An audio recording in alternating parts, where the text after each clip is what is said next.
Une fin de semaine catastrophique à Crystal Palace. Crystal Palace, où l'entraîneur Glasner a confirmé qu'il allait partir du coup fin juin, à la fin de son contrat. Il a aussi confirmé que Mateta pourrait être vendu à la Juventus suite à son intérêt. Parce que Mateta, il a envie de jouer dans un club qui joue l'Europe et qui peut se positionner pour jouer la Ligue des Champions. C'est un joueur de bon niveau, je pense qu'il a tout pour réussir en Serie A. Et quelques temps aussi après, Gueye, du coup, a eu son accord pour rejoindre Manchester City. C'est une semaine catastrophique pour Crystal Palace.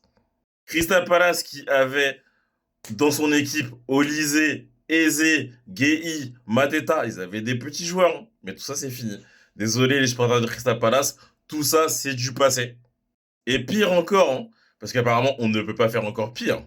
Mais si, Crystal Palace a réussi à faire pire. Glasner du coup a dit qu'il s'était abandonné de sa direction, lui qui n'a pas gagné depuis 11 matchs en Première Ligue, depuis qu'il a fait une déclaration disant qu'il allait partir en juin.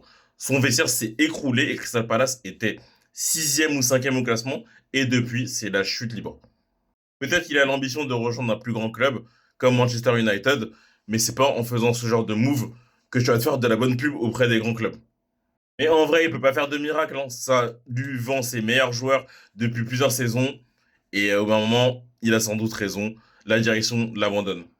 Parce qu'il a quand même ramené deux trophées des compétitions européennes pour Crystal Palace, et c'est comme ça que la direction le remercie en lui prenant ses meilleurs joueurs. Donc en soi, je comprends tout à fait son choix de d'en avoir marre, hein, tout simplement.